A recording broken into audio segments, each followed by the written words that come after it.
बेसिकल वजह है कि वैसे 30 होनी चाहिए ने ताकि 60 बच्चे बाद च 50 पालन 50 बच्चे ने ਜਿਹੜੇ ਤੁਸੀਂ ਈਦ ਤੇ ਵੇਚੋ ਉਹਨਾਂ ਨੂੰ ਤੇ ਕਮੋ ਪੇਸ਼ ਵੀ ਤੁਸੀਂ 50,000 ਦਾ ਵੀ ਵੇਚੋ 30,000 ਦਾ ਤੇ ਤੁਹਾਡਾ 15 ਕੁ ਲੱਖ ਰੁਪਇਆ 12 ਬਣ ਜਾਂਦਾ ਮਾਸ਼ਾਅੱਲਾ। ਇਹ ਔਸਤ ਜਿਹਨੂੰ ਕੱਢੀਏ ਫਿਰ 70-80,000 ਰੁਪਇਆ ਮਹੀਨੇ ਦੀ ਆ ਜਾਂਦੀ ਹੈ। ਗੱਲ ਇਹ ਹੈ ਕਿ ਜੀ ਮੇਰੇ ਬੱਚੇ ਸਾਰੇ ਗ੍ਰੈਜੂਏਟ ਨੇ ਮਾਸ਼ਾਅੱਲਾ ਪੜ੍ਹੇ ਲਿਖੇ ਨੇ ਤੇ ਮੈਂ ਤੇ ਇਹ ਕਹਿਣਾ ਵਾ ਕਿ ਉਹ ਵੀ ਆਹੀ ਕੰਮ ਕਰਨ ਫਾਰਮ ਵਾਲਾ ਹੀ क्यों किसी की मुलाजमत करके की ले लेना 20-25,000 रुपया। ये अलहमदुलिल्लाह काम जबरदस्त है और मेरा एक बच्चा इधर काफ़ी रुझान भी होता।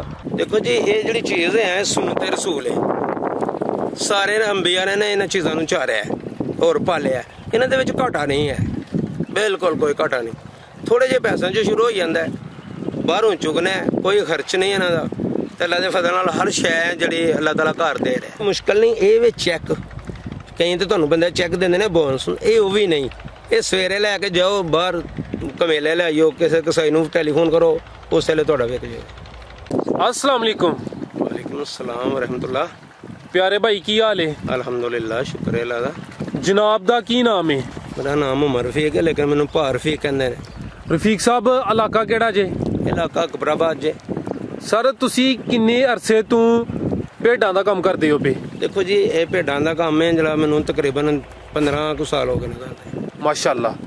ते सर तुसी 15 सालां विच इन्हां तों की सिੱਖਿਆ ਜਾਂ ਕੀ हासिल कीता है? देखो जी ये जी चीज़ है सुन्नत रसूल है सारे अंबिया ने इन चीज़ों को चारिया है और पालिया इन्हों के घाटा नहीं है बिल्कुल कोई घाटा नहीं। थोड़े जे पैसों जो शुरू हो जाता है बाहरों चुगना है कोई खर्च नहीं इन्हों का अल्लाह के फजल नाल हर शय जी अल्लाह ताला घर दे रहा। रफीक साहब तुसी 15 सालां दे विच इन्हां तों की कमाया किन्नियां तों काम शुरू कीता हजे ते इस टाइम किन्ने जानवर ने? गल है कि मैं बेसिकल काम होर भी एक करदा सां ते मैं नाल थोड़ा रख लिया। मैं क्या अल्लाह दे नबी दा फरमान है कि जिहड़ा इन्हां नूं रखेगा उहनूं घाटा नहीं होएगा। तो वाकई सच्ची बात है इहदे च कोई शक नहीं है कि जदों दे रखिया होए खुशहाल अलहमदुलिल्लाह। ते इस टाइम तुहाडे कोल टोटल किन्ने जानवर ने? इस वे अलहमदुलिल्लाह टोटल जानवर को 25 को है माशाअल्लाह। ते जदों तुसी इह काम दा आगाज कीता ही उदों किन्ने जानवरां तो शुरू कीता? 1-2 तो ही कीता सी। ते हर साल किन्ने कना ते कोई बकरे सेल करदे हो? हर साल बकरे भी सेल करीदा है। किन्ने क सेल हो जांदे ने? ते तुहानू पता साल च 2 दफा ते बच्चे दे दिंदी है। अच्छा हाँ ते कदी कोई 1 भी दे दिंदी है कोई 2 भी ते 15-20 भेडां रखियां होण ते लहरा बहरा हो जांदियां माशाअल्लाह। अगर 15-20 भेडां होण ते साल दे किन्ने कना तू बच्चे हासिल हो के तुसी तैयार करके ईद उत्ते सेल करदे हो? 20 होण ते कम पेश 2-2 बच्चे देन ते 40 बन जांदे ने विचों समझो किसी ने 1-1 भी दिता 30 भी हो जाण।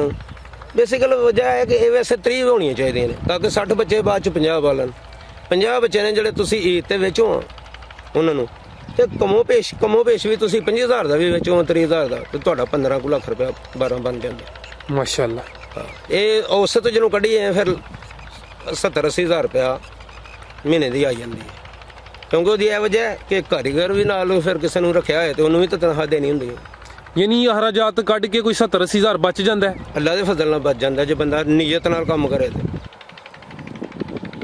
ते कुछ लोग होंदे ने बकरियां पालदे ने साडे ते सियालकोट च ज़्यादा बंदियां कोल बकरियां ने तुसीं इन्हां विच भेडां च की वेखिया कि तुसीं 15 साल तो ही भेडां पालदे हो पे?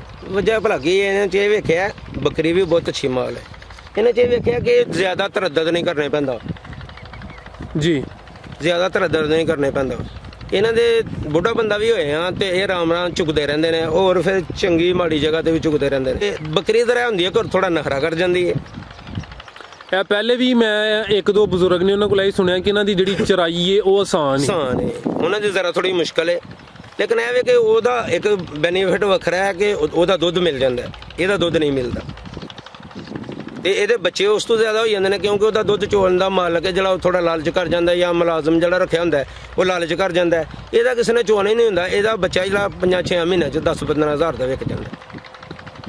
ਤੇ ਜ਼ਿਆਦਾ ਮੰਗ ਵੈਸੇ ਬੱਕਰੀ ਦੇ ਬੱਚਿਆਂ ਦੀ ਜਾਂ ਕਿ ਇਹਨਾਂ ਦੇ ਬੱਚੇ ਵੀ ਆਸਾਨੀ ਨਾਲ ਸੇਲ ਹੋ ਜਾਂਦੇ ਨੇ? ਬਹੁਤ ਆਸਾਨੀ ਨਾਲ ਸੇਲ ਹੋ ਜਾਂਦੇ ਨੇ ਲੋਕੀ ਸਾਨੂੰ ਦੇਖਦੇ ਨੇ ਕਿ ਮਿਲ ਜਾਣ ਕੱਜਲੇ ਦੇ ਮੁੰਦਰੇ ਅੱਛਾ ਜਿਹੜੇ ਹੁੰਦੇ ਨੇ। ਤੇ ਜਦੋਂ ਤੁਸੀਂ ਈਦ ਉੱਤੇ ਆ ਬੱਕਰੇ ਤਿਆਰ ਕਰਕੇ ਸੇਲ ਕਰਦੇ ਹੋ ਕਿਹੜੀ ਜਗ੍ਹਾ ਤੇ ਸੇਲ ਕਰਦੇ ਹੋ? ਦੇਖੋ ਇਹ ਤੇ ਬਲਕਿ ਸਾਡੇ ਘਰ 'ਚ ਹੀ ਸੇਲ ਹੋ ਜਾਂਦੇ ਨੇ ਲੋਕੀ ਪਹਿਲੇ ਕਹਿਣ ਲੱਗ ਪੈਂਦੇ ਨੇ ਕਿ ਸਾਨੂੰ ਦੇ ਦਿਓ ਤੇ ਜੇ ਨਾ ਹੋਏ ਤੇ ਫਿਰ ਥੋੜਾ ਬਾਹਰ ਨਿਕਲੋ ਤੇ ਸੇਲ ਹੋ ਜਾਂਦੇ। ਯਾਨੀ ਕਿ ਇਹਨਾਂ ਨੂੰ ਜਿਹੜਾ ਸੇਲ ਕਰਨ 'ਚ ਕੋਈ ਮੁਸ਼ਕਲਾਤ ਨਹੀਂ ਕੋਈ ਹੈ? ਮੁਸ਼ਕਲ ਨਹੀਂ, ਇਹ ਵੀ ਚੈੱਕ ਕਈ ਤੇ ਤੁਹਾਨੂੰ ਬੰਦੇ ਚੈੱਕ ਦਿੰਦੇ ਨੇ ਬੋਨਸ, ਇਹ ਉਹ ਵੀ ਨਹੀਂ। ਇਹ ਸਵੇਰੇ ਲੈ ਕੇ ਜਾਓ ਬਾਹਰ ਕਮੇਲੇ ਲੈ ਆਇਓ, ਕਿਸੇ ਕਸਾਈ ਨੂੰ ਟੈਲੀਫੋਨ ਕਰੋ, ਉਸ ਵੇਲੇ ਤੁਹਾਡਾ ਵਿਕ ਜਾਏਗਾ। ਤੇ ਸਰ ਤੁਹਾਡੇ ਕੋਲ ਇਸ ਟਾਈਮ ਕਿਹੜੇ ਨਸਲ ਦੇ ਜਿਹੜਾ ਨਾ ਕਿ ਜਾਨਵਰ ਨੇ? ਸਾਡੇ ਕੋਲ ਨਾ ਇਸ ਵੇਲੇ 3 ਨਸਲ ਦੇ ਨੇ ਜਾਨਵਰ, ਕਜਲੇ ਵੀ ਨੇ ਤੇ ਮੁੰਦਰੇ ਵੀ ਨੇ, ਤੇ ਵਿੱਚ ਮਿਕਸ ਵੀ ਹੈ। ਜਿਹੜਾ ਕਜਲਾ ਹੈ ਤੇ ਜਿਹੜਾ ਮੁੰਦਰਾ ਹੈ ਉਹਦੀ ਕੋਈ ਪਹਿਚਾਣ ਦੱਸੋ, ਆਮ ਆਦਮੀ ਨੂੰ ਕਿੰਜ ਪਤਾ ਚੱਲੇਗਾ ਕਿ ਇਹ ਕਜਲਾ ਹੈ ਤੇ ਇਹ ਮੁੰਦਰਾ ਹੈ? ਜਿਹੜਾ ਕਜਲਾ ਹੁੰਦਾ ਉਹਦੇ ਕੰਨ ਲੰਬੇ ਹੁੰਦੇ ਨੇ, ਸਫੇਦ ਮੂੰਹ ਹੁੰਦਾ, ਉਹ ਖੁਦ ਵੀ ਬੜੀਆਂ ਖੂਬਸੂਰਤ ਅੱਖਾਂ ਹੁੰਦੀਆਂ ਨੇ।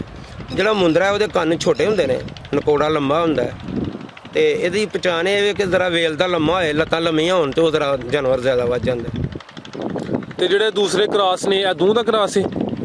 ਤਕਰੀਬਨ ਹੈ ਨੇ ਵਿੱਚ, ਉਹ ਵੀ ਠੀਕ ਰਹਿੰਦੇ ਨੇ, ਕੋਈ ਐਸੀ ਗੱਲ ਨਹੀਂ। ਤੇ ਸਰ ਇਹਨਾਂ ਦੀ ਅਗਰ ਕਿਸੇ ਨਵੇਂ ਬੰਦੇ ਕੰਮ ਸ਼ੁਰੂ ਕਰਨਾ ਹੋਏ, ਇਹਨਾਂ ਦੀ ਜਿਹੜੀ ਚੰਗੀ ਮੰਡੀ ਹੈ ਉਹ ਕਿੱਥੋਂ ਖਰੀਦ ਕੇ ਇਹਨਾਂ ਦਾ ਕੰਮ ਸ਼ੁਰੂ ਕਰ ਸਕਦਾ ਹੈ? ਵੈਸੇ ਨਾ ਇਹਨਾਂ ਦਾ ਕੰਮ ਸ਼ੁਰੂ ਕਰਨਾ ਹੈ ਫਿਰ ਸਰਗੋਦਿਓਂ ਲਿਆਏ। ਤੇ ਨਵਾਂ ਬੰਦਾ ਜਦੋਂ ਖਰੀਦਦਾਰੀ ਕਰਨ ਜਾਏ ਉਹ ਕਿਹੜੀਆਂ ਚੀਜ਼ਾਂ ਦਾ ਖਿਆਲ ਰੱਖੇ? ਉਹਨੂੰ ਕੋਈ ਖਰੀਦਦਾਰੀ ਦੇ ਮੁਤਲਕ ਦੱਸੋ ਕਿ ਇਹ ਗੱਲਾਂ ਦਾ ਖਿਆਲ ਰੱਖ ਕੇ ਤੇ ਚੰਗਾ ਜਾਨਵਰ ਲਿਆ ਜਾ ਸਕਦਾ ਹੈ। ਇਹ ਬੱਕਰੀਆਂ ਦੇ ਬਾਰੇ ਚ ਦੱਸਾਂਗੇ, ਭੇਡਾਂ ਦੇ ਬਾਰੇ? ਭੇਡਾਂ ਦੇ ਬਾਰੇ ਚ? ਇਹਨਾਂ ਦੇ ਬਾਰੇ ਚ ਇਹ ਵੇ ਕਿ ਇਹਨਾਂ ਨੂੰ ਜਿਹਨੂੰ ਲਿਆ ਜਾਏ ਆ, ਇਹਨਾਂ ਦੀ ਅੱਖ ਕੰਨ ਚੈੱਕ ਕੀਤੇ ਜਾਣ। ਇਹਨਾਂ ਦੇ ਅਕਸਰ ਨਾ ਜ਼ਖਮ ਹੁੰਦੇ ਨੇ ਕੰਨਾਂ ਦੇ ਨੀਚੇ। ਅੱਛਾ। ਜਾਂ ਮਤਲਬ ਹੈ ਕਿ ਭੇਡਾਂ ਦੇ ਹਵਾਨੇ ਵਾਲੀ ਜਗ੍ਹਾ ਤੇ ਲੱਗ ਕੇ ਜ਼ਖਮ ਹੋ ਜਾਂਦੇ ਨੇ। ਇਹਨਾਂ ਚੀਜ਼ਾਂ ਦਾ ਬਸ ਖਿਆਲ ਰੱਖਿਆ ਜਾਏ, ਜਾਨਵਰ ਬਹੁਤਾ ਕਮਜ਼ੋਰ ਨਾ ਲਿਆ ਜਾਏ, ਤਾਂ ਫਿਰ ਇਹ ਫਾਇਦਾ ਹੀ ਫਾਇਦਾ। ਤੇ ਇਹਨਾਂ ਦੀ ਜਿਹੜੀ ਕੀਮਤ ਹੈ ਬੱਕਰੀਆਂ ਦੀ ਨਿਸਬਤ ਜ਼ਿਆਦਾ ਹੈ ਕਿ ਘੱਟ ਹੈ? ਬੱਕਰੀਆਂ ਜਿਹੜੇ ਬੱਕਰੀਆਂ ਦਾ ਲੇਲਾ ਪਸੰਦ ਕਰਦੇ ਨੇ ਉਹ ਉਹਨਾਂ ਦੇ ਪੈਸੇ ਜ਼ਿਆਦਾ ਦਿੰਦੇ ਨੇ, ਜਿਹੜੇ ਇਹ ਕਰਦੇ ਨੇ ਉਹ ਇਹਨਾਂ ਦੇ ਜ਼ਿਆਦਾ ਦੇ ਦਿੰਦੇ ਨੇ। ਯਾਨੀ ਕਿ ਜਿਹਦਾ ਜਿਹੜਾ ਸ਼ੌਕ ਹੈ ਫਿਰ ਉਹਦੇ ਪੈਸੇ ਭਰ ਲੈਂਦਾ ਹੈ। ਤੇ ਇਹਦਾ ਜਿਹੜਾ ਛੋਟਾ ਬੱਚਾ ਹੈ ਉਹਦੀ ਕਿੰਨੀ ਕੀਮਤ ਹੈ? ਜਿਹੜੀ ਗੱਭਣ ਦੀ ਭੇਡ ਹੈ ਉਹਦੀ ਕਿੰਨੀ ਕੀਮਤ ਹੈ? ਤੇ ਜਿਹੜੀ ਬੱਚਿਆਂ ਵਾਲੀ ਭੇਡ ਹੈ ਉਹਦੀ ਕਿੰਨੀ ਕੀਮਤ ਹੈ? ਦੇਖੋ, ਜਿਸ ਭੇਡ ਦੇ ਮਗਰ 2 ਬੱਚੇ ਹੋਣ ਉਹ 35 ਤੋਂ 40 ਹਜ਼ਾਰ ਦੀ ਵਿਕਦੀ, ਚੰਗੀ 50 ਹਜ਼ਾਰ ਦੀ ਵਿਕਦੇ ਨੇ, ਤੇ ਜਿਹੜੀ ਨਾਰਮਲ ਹੈ 20 ਤੋਂ 25 ਹਜ਼ਾਰ ਦੀ। ਤੇ ਅਗਰ ਕਿਸੇ ਨੇ ਛੋਟਾ ਬੱਚਾ ਲੈਣਾ ਹੋਏ ਕੋਈ 10-15 ਦਿਨ ਦਾ, ਉਹ ਕਿੰਨੇ ਦਾ ਮਿਲੇਗਾ? ਵੀ ਲੈਣਾ ਹੈ ਤੇ 7-8 ਹਜ਼ਾਰ ਤੋਂ ਘੱਟ ਨਹੀਂ ਦੇਈਦਾ। ਯਾਨੀ ਮਾਸ਼ਾਅੱਲਾ ਕੀਮਤ ਇਹਨਾਂ ਦੀ ਵੀ ਠੀਕ ਹੈ? ਬਿਲਕੁਲ ਠੀਕ। ਤੇ ਸਾਲ ਵਿੱਚ 2 ਸੂਏ ਆਸਾਨੀ ਨਾਲ ਹੋ ਜਾਂਦੇ? ਆਸਾਨੀ ਨਾਲ ਹੋ ਜਾਂਦੇ ਨੇ, ਬੰਦਾ ਕਾਰੀਗਰ ਹੋਏ ਤੇ ਰੱਖਿਆ। ਤੇ ਜਿਹੜੀ ਭੇਡ ਗੱਭਣ ਹੁੰਦੀ ਏ ਉਹਦੀ ਖੁਰਾਕ ਦੂਸਰੀਆਂ ਭੇਡਾਂ ਨਾਲੋਂ ਮੁਖਤਲਿਫ ਹੈ ਜਾਂ ਕਿ ਸੇਮ ਹੀ ਹੈ? ਸੇਮ ਹੀ ਹੈ, ਕੋਈ ਨਹੀਂ, ਲੇਕਿਨ ਵੈਸੇ ਜੇ ਕੋਈ ਕਰੇ ਤੇ ਕਰ ਲਵੇ ਥੋੜੀ ਜਿਹੀ ਸੇਮ ਉਹਦੀ, ਆਪਣਾ ਥੋੜੀ ਖੁਰਾਕ ਜ਼ਿਆਦਾ ਤੇ ਕੋਈ ਗੱਲ ਨਹੀਂ, ਅੱਛੀ ਬਾਤ ਹੈ। ਇਹ ਕਿਸ ਕਿਸਮ ਦੀ ਕਰਨੀ ਚਾਹੀਦੀ ਉਹਦੀ? ਉਹਨੂੰ ਸ਼ਾਮ ਨੂੰ ਦਲੀਆ ਥੋੜਾ ਪਾ ਦਿੱਤਾ ਜਾਏ, ਸੁਬਾਹ ਨਹੀਂ। ਇਹ ਸੁਬਾਹ ਕਿਉਂ ਨਹੀਂ? ਸੁਬਾਹ ਇਸ ਵਾਸਤੇ ਨਹੀਂ ਕਿ ਫਿਰ ਉਸ ਤੋਂ ਬਾਅਦ ਉਹ ਚੜੇਗੀ, ਪਾਣੀ ਪੀਏਗੀ ਤੇ ਫਿਰ ਉਹਦਾ ਪੇਟ ਆਫਰ ਜਾਏਗਾ, ਤੇ ਰਾਤ ਨੂੰ ਗਵਾਲੀ ਕਰਦੀ ਰਹੇਗੀ ਤੇ ਉਹ ਆਪਣੀ ਖੁਰਾਕ ਜਿਹੜੀ ਪੂਰੀ ਕਰੇਗੀ। ਸੁਬਾਹ ਪਾਓਗੇ ਫਿਰ ਜਿਹੜੀਆਂ ਮਿੰਗਣਾ ਕਰਦੀ ਜਾਏਗੀ ਰਸਤੇ 'ਚ ਜਾਂ ਜਿੱਥੇ ਵੀ, ਉਹ ਨਾਲ ਹੀ ਦਾਣੇ ਵੀ ਨਿਕਲ ਹੋਈ ਹੈ। ਅੱਛਾ, ਯਾਨੀ ਰਾਤ ਨੂੰ ਅਗਰ ਖਿਲਾਵਾਂ ਦੇ ਤੇ ਅਜ਼ਮੀ ਹੋਈ ਇਹਦੀ ਤੇ ਉਹਨੂੰ ਲੱਗੀ ਦੀ ਵੀ। ਤੇ ਦਲੀਆ ਨੂੰ ਕਿੰਨਾ ਕੁ ਪਾਣਾ ਹੈ? ਭਾਵ 1.5 ਪਾ। ਦਲੀਆ ਇਸਤੇਮਾਲ ਕਰਨ ਦਾ ਭਿਗੋ ਕੇ ਜਾਂ ਜੀ? ਵੈਸੇ ਜੇ ਤੇ ਤੂੜੀ ਦਾ ਨਾ ਪਾਣਾ ਹੋਏ ਫਿਰ ਤੇ ਉਹਦੇ ਵਿੱਚ ਆਟੋਮੈਟਿਕ ਹੋ ਜਾਂਦਾ, ਅਗਰ ਭੇਜ ਕੇ ਪਾਇਆ ਜਾਏ ਤੇ ਸੋਨੇ ਦੇ ਸੁਹਾਗਾ।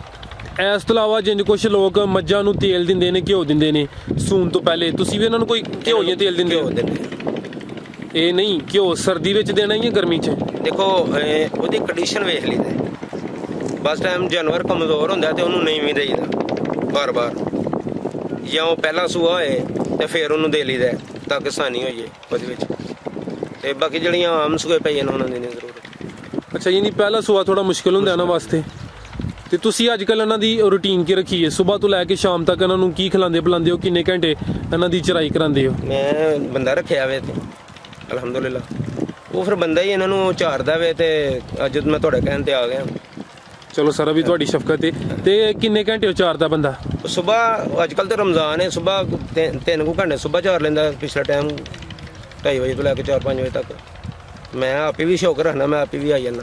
ਤੇ ਜਦੋਂ ਉਹਨਾਂ ਨੂੰ ਫਾਰਮ ਤੇ ਲੈ ਕੇ ਜਾਂਦੇ ਹੋ ਉਦੋਂ ਕੋਈ ਖਿਲਾਉਂਦੇ ਪਿਲਾਉਂਦੇ ਹੋ, ਕੋਈ ਦਾਣਾ ਕੋਈ ਵੰਡਾ? ਬਿਲਕੁਲ ਨਹੀਂ, ਅੱਜ ਕੱਲ੍ਹ ਨਹੀਂ ਖਿਲਾਈਦਾ ਕਿਉਂਕਿ ਪੈਸੇ ਇਹਦੇ ਕਾਫੀ ਬਾਹਰ ਨੇ ਖਾਣ ਪੀਣ ਵਾਲੀਆਂ ਚੀਜ਼ਾਂ, ਤੇ ਨਹੀਂ ਤਾਂ ਫਿਰ ਜੇ ਬਾਰਿਸ਼ ਹੋਈਏ ਕੋਈ ਮਾਮਲਾ ਹੋਈਏ ਫਿਰ ਪਠੇਰੇ ਨਸ਼ਟਾਲਾ ਲਿਆ ਹੈ, ਉਹ ਵੀ ਪਾ ਲਈਦਾ, ਤੂੜੀ ਦਾਣਾ ਵੀ ਪਾ ਲਈਦਾ। ਯਾਨੀ ਕਿ ਚਰਾਈ ਦੇ ਦਿਨਾਂ 'ਚ ਇਹਨਾਂ ਦਾ ਖਰਚਾ ਘੱਟ ਹੈ? ਬਿਲਕੁਲ ਕੋਈ ਖਰਚਾ ਨਹੀਂ। ਤੇ ਸਾਲ ਦੇ ਕਿਹੜੇ ਕੋਈ ਐਸੇ ਮਹੀਨੇ ਨੇ ਜਦੋਂ ਉਹਨਾਂ ਦਾ ਖਰਚਾ ਜ਼ਿਆਦਾ ਹੁੰਦਾ, ਜੋ ਤੁਹਾਨੂੰ ਉਹਨਾਂ ਦੀ ਜ਼ਿਆਦਾ ਸੇਵਾ ਕਰਨੀ ਪੈਂਦੀ? ਸੇਵਾ ਕਰਨੀ ਪੈਂਦੀ ਹੈ ਸਰਦੀਆਂ 'ਚ, ਸਰਦੀ 'ਚ ਯਾਨੀ ਕਿ 12ਵੇਂ ਮਹੀਨੇ ਜਾਂ ਪਹਿਲੇ ਮਹੀਨੇ 'ਚ ਉਹਦੀ ਥੋੜੀ ਜਿਹੀ ਤਰੱਦਦ ਕਰਨਾ ਪੈਂਦਾ। ਬਾਕੀ ਇਹਨਾਂ ਦਾ ਕੋਈ ਨਹੀਂ, ਉਹ ਭੇਡ ਦਾ ਉਹ ਵੀ ਕੋਈ ਨਹੀਂ ਹੁੰਦਾ, ਇਹਨੂੰ ਕਿਹੜੀ ਕੋਈ ਨਹੀਂ ਸਰਦੀ ਲੱਗਦੀ, ਇਹਨੂੰ ਨਹੀਂ ਇੰਨੀ ਸਰਦੀ ਲੱਗਦੀ। ਅੱਛਾ, ਬੱਕਰੀ ਨੂੰ ਹੁੰਦਾ ਹੈ ਇੰਜ ਦਾ ਮਾਮਲਾ, ਹੋਰ ਮਹੀਨੇ 40 ਦਿਨ ਬਾਅਦ ਇਹਨਾਂ ਨੂੰ ਨੀਲਜੀਨ ਵਗੈਰਾ ਦੇ ਦਿਓ ਲੈ ਲਿਆ ਨੂੰ, ਜਿਹੜੀਆਂ ਗੱਭਣ ਨੇ ਭੇਡਾਂ ਉਹਨਾਂ ਨੂੰ ਨਹੀਂ, ਦੂਸਰੀਆਂ ਨੂੰ, ਤੇ ਫਿਰ ਇਹ ਕੀੜੇ ਛੇੜੇ ਦੂਜੀਆਂ ਚੀਜ਼ਾਂ ਨੇ ਜਿਹੜੀਆਂ ਨਿਕਲ ਜਾਂਦੀਆਂ। ਇਸ ਤੋਂ ਇਲਾਵਾ ਕੋਈ ਇਹਨਾਂ ਨੂੰ ਮਿਰਚ ਮਸਾਲਾ ਵੀ ਖਵਾਉਂਦੇ ਹੋ? ਮਿਰਚ ਮਸਾਲਾ ਤੇ ਫਿਰ ਦੇਣੇ ਪੈਂਦਾ ਹੈ। ਤਿਆਰ ਕੀਤਾ ਜੀ ਖੁਦ?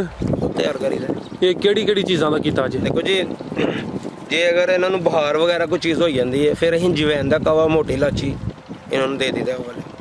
ਉਸ ਤਰ੍ਹਾਂ ਮਤਲਬ ਹੈ ਕਿ ਆਮ ਲਾਲ ਮਿਰਚਾਂ, ਜਵੈਨ, ਇਸ ਤਰ੍ਹਾਂ ਦੀਆਂ ਚੀਜ਼ਾਂ ਕਰਕੇ ਤੁਮਾ ਸ਼ੁਮਾ ਉਹਨਾਂ ਨੂੰ ਕੁੱਟ ਕੇ ਥੋੜ੍ਹਾ ਬਹੁਤ ਦੇ ਦਿਓ। ਇਸ ਤੋਂ ਇਲਾਵਾ ਇਹਨਾਂ ਨੂੰ ਜ਼ਿਆਦਾਤਰ ਕਿਹੜੀ ਬਿਮਾਰੀ ਹੁੰਦੀ ਤਾਂ ਉਹਨਾਂ ਦੇ ਕੋਈ ਦੇਸੀ ਇਲਾਜ ਦੱਸੋ, ਤਾਂ ਕਿ ਜਿਹੜੇ ਦੋਸਤ ਵੀਡੀਓ ਵੇਖਦੇ ਨੇ ਉਹਨਾਂ ਦਾ ਕੋਈ ਫਾਇਦਾ ਹੋਈਏ। ਤੁਸੀਂ ਨਾ ਲਵੋ ਬਿਮਾਰੀ ਦਾ, ਤੁਹਾਨੂੰ ਉਹਦੀ ਦੱਸ। ਅਗਰ ਵਾਹ ਲੱਗ ਜੇ ਉਹਦਾ ਕੋਈ ਇਲਾਜ? ਵਾਹ ਲੱਗ ਜਾਂਦਾ ਤੇ ਉਹਦਾ ਇਲਾਜ ਇਹ ਹੈ ਕਿ ਉਹਨੂੰ ਨਾ, ਜਦੋਂ ਵਾਹ ਲੱਗਦਾ ਹੈ, ਸਭ ਤੋਂ ਪਹਿਲੇ ਤੇ ਆਵੇ ਇਹਦਾ ਜਿਹੜਾ ਅੱਧਾ ਹਿੱਸਾ ਹੁੰਦਾ ਹੈ ਪਿੱਛੇ ਵਾਲਾ, ਇਹਦੇ ਤੇ ਪਾਣੀ ਪਾ ਲਓ। ਅੱਛਾ, ਬੈਕ ਸਾਈਡ ਤੇ, ਸਾਰੀ ਤੇ ਨਹੀਂ, ਅੱਧੇ ਹਿੱਸੇ ਤੇ ਪਾਣੀ ਪਾ ਲਓ। ਵਾਹ ਉਦੋਂ ਜਾਨਵਰ ਨੂੰ ਲੱਗਦਾ ਜਦੋਂ ਇਹਦਾ ਮੇਜ਼ਾ ਹੈ ਜਿਹੜਾ ਉਹ ਹੀਟ ਅਪ ਹੋ ਜਾਂਦਾ, ਤੇ ਬਸ ਟਾਈਮ ਪਾਣੀ ਪਾਉਣ ਨਾਲ ਹੀ ਠੀਕ ਹੋ ਜਾਂਦਾ। ਤੇ ਜਿਹੜੇ ਜਾਨਵਰ ਨੂੰ ਫਾਰਾ ਹੋਈਏ? ਫਾਰਾ ਹੋ ਜਾਂਦਾ। ਜਿਹੜੇ ਜਾਨਵਰ ਨੂੰ ਫਾਰਾ ਹੋ ਜਾਂਦਾ ਉਹਨੂੰ ਮਿੱਟੀ ਦਾ ਤੇਲ ਸੰਘਾਓ ਥੋੜਾ ਜਿਹਾ, ਤਾਂ ਵੀ ਠੀਕ ਹੋ ਜਾਂਦਾ। ਅਗਰ ਇੱਕ ਅੱਕ ਮਿਲਦਾ ਵੇ ਕੁਰੁੰਬੜੀ ਵਾਲਾ, ਉਹ ਵੀ ਦਿਓ ਤਾਂ ਵੀ ਠੀਕ ਹੋ ਜਾਂਦਾ। ਅਗਰ ਇਸ ਤਰ੍ਹਾਂ ਨਾ ਹੋਏ ਤਾਂ ਸਰੋਂ ਦਾ ਤੇਲ ਦੇ ਲਓ ਤਾਂ ਵੀ ਹੋ ਜਾਂਦਾ। ਤੇ ਮੈਂ ਇੱਕ ਇਜ਼ਾਫਾ ਕਰਾਂ ਕਿ ਅੱਜ ਤੱਕ ਕਿਸੇ ਨੇ ਨਹੀਂ ਦੇਖਿਆ ਹੈਗਾ, ਆਲੂ ਕੱਟ ਕੇ ਦਿਓ ਤਾਂ ਵੀ ਹੋ ਜਾਂਦਾ। ਜ਼ਿੰਦਾਬਾਦ ਜੀ। ਤੇ ਜਿੰਜ ਮੱਝਾਂ ਤੇ ਗਾਵਾਂ ਜਿਉਰ ਆਟਾ ਨਹੀਂ ਸੁੱਟਦੀਆਂ, ਇਹਨਾਂ 'ਚ ਵੀ ਕੋਈ ਇਹੋ ਜਿਹਾ ਮਾਮਲਾ ਹੁੰਦਾ? ਬਣ ਜਾਂਦਾ। ਤੇ ਅਗਰ ਕਿਸੇ ਨੂੰ ਉਹ ਮਸਲਾ ਹੋਈਏ ਤੇ ਉਹਦਾ ਕੀ ਤੁਸੀਂ ਕੋਈ ਹੱਲ ਕਰਦੇ ਹੋ? ਉਹਨੂੰ ਗਲਕੰਦ ਦੇਈਦਾ। ਗਲਕੰਦ ਨੂੰ ਇਸਤੇਮਾਲ ਨਿਰੀ ਗਲਕੰਦ ਕੀ? ਗਲਕੰਦ ਦੁੱਧ 'ਚ ਪਾ ਕੇ ਥੋੜੇ ਜਿਹੇ ਉਹਨੂੰ ਲਾ ਕੇ ਥੋੜਾ ਜਿਹਾ ਗਰਮ ਕਰਕੇ, ਨੀਮ ਗਰਮ, ਤੇ ਉਹਨੂੰ ਦੇ ਦਿੱਤਾ, ਉਹ ਠੀਕ ਹੋ ਜਾਂਦਾ। ਮਾਸ਼ਾਅੱਲਾ ਸਰ, ਤੁਸੀਂ ਕਾਫੀ ਕੀਮਤੀ ਗੱਲਾਂ ਦੱਸੀਆਂ ਨੇ। ਕੋਈ ਐਸਾ ਅਹਿਮ ਸਵਾਲ ਜਿਹੜਾ ਰਹਿ ਗਿਆ ਹੋਇਆ ਮੈਂ ਨਹੀਂ ਪੁੱਛਿਆ, ਜਾਂ ਤੁਸੀਂ ਸਮਝਦੇ ਹੋ ਕਿ ਆ ਗੱਲ ਕਰਨੀ ਚਾਹੀਦੀ ਹੈ? ਗੱਲ ਇਹ ਵੇ ਕਿ ਜੀ ਮੇਰੇ ਬੱਚੇ ਸਾਰੇ ਗ੍ਰੈਜੂਏਟ ਨੇ, ਮਾਸ਼ਾਅੱਲਾ ਪੜ੍ਹੇ ਲਿਖੇ ਨੇ, ਤੇ ਮੈਂ ਤੇ ਇਹ ਕਹਿਣਾ ਵਾ ਕਿ ਉਹ ਵੀ ਆਹੀ ਕੰਮ ਕਰਨ ਫਾਰਮ ਵਾਲਾ ਹੀ। ਕਿਉਂ? ਕਿਸੇ ਦੀ ਕੀ ਮੁਲਾਜ਼ਮਤ ਕਰਕੇ ਕੀ ਲੈ ਲੈਣਾ 20-25 ਹਜ਼ਾਰ ਰੁਪਇਆ। ਇਹ ਅਲਹਮਦੁਲਿਲਾ ਕੰਮ ਜ਼ਬਰਦਸਤ ਹੈ। ਔਰ ਮੇਰੇ ਇੱਕ ਬੱਚਾ ਇਧਰ ਕਾਫੀ ਰੁਝਾਨ ਵੀ ਉਹਦਾ, ਹਬੀਬ ਰਹਿਮਾਨ ਹੈ, ਅਬਦੁਲ ਮਨਾਨ ਹੈ, ਇਹਨਾਂ ਦਾ ਕਾਫੀ ਰੁਝਾਨ ਹੈ। ਖਲੀਲ ਰਹਿਮਾਨ ਹੈ, ਉਹਦਾ ਥੋੜਾ ਘੱਟ ਹੈ।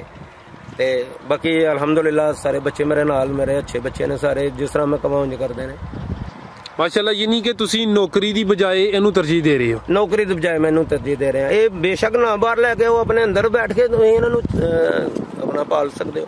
ਫਿਰ ਵੀ ਕੋਈ ਬਚ ਜਾਂਦਾ ਹੈ? ਅੰਦਰ ਬੈਠ ਕੇ ਵੀ ਪਲ ਜਾਂਦੇ ਨੇ। ਫਿਰ ਬੱਚਤ ਘੱਟ ਹੋਈ? ਬੱਚਤ ਥੋੜੀ ਘੱਟ ਹੋ ਜਾਂਦੀ ਹੈ, ਲੇਕਿਨ ਫਿਰ ਵੀ ਬੱਚਤ ਬੜੀ ਹੋਈ ਹੈ।